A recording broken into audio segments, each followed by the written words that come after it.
ต็มเลยเอ็นเล็ก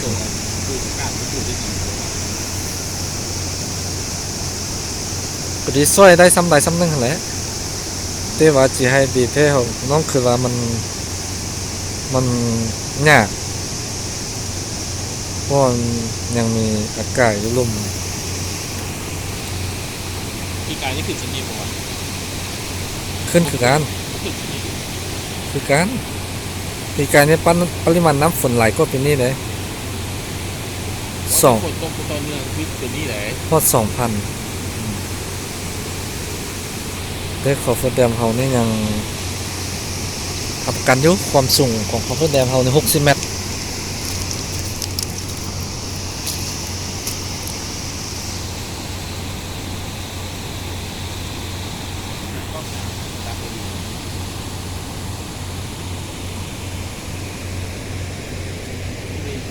เมตร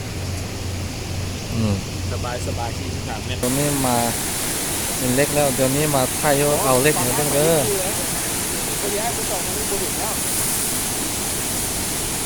ครื่องตัวน้องยกสาเด้อนี่คือสปริงเวย์ชุดเนาะอันนี้คือวันออกจะทางออกมาเด้อ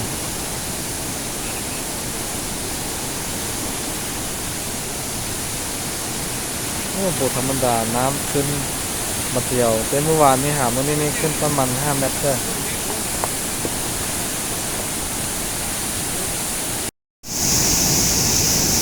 น้อยลงเด้อต้องไปขึ้นสักดามื้อนี้น้ำอยู่นังเงิน3นี่ขึ้นหลายเด้อมื้อนี้น่ะ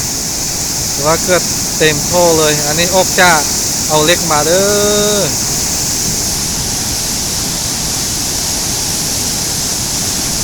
วันน้ำออกจากอุโมงค์มาเด้อเราอย่าขอนัดได้แต่เขาว่ารู้เขาจอได้พอรอเด้อเนาะนะโบธรรมดาเลยถือว่าสุดยอดเลย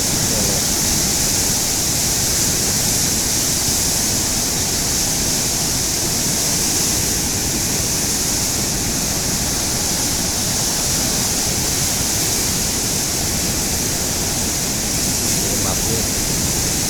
ต้องมาเพื่อนมาเด้อแต่เด้อตรงไหนผมที่นั่นจ้ะ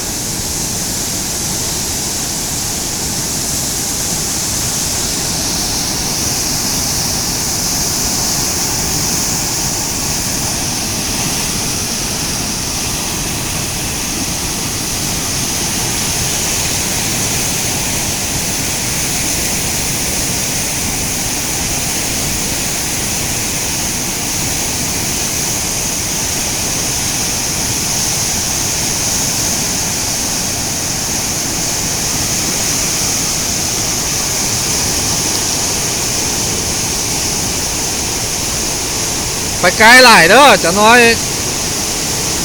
ดินยุบลงเลยอันเอาโบทานเด้อนี่น้ำง่ายบ่ง่ายนี่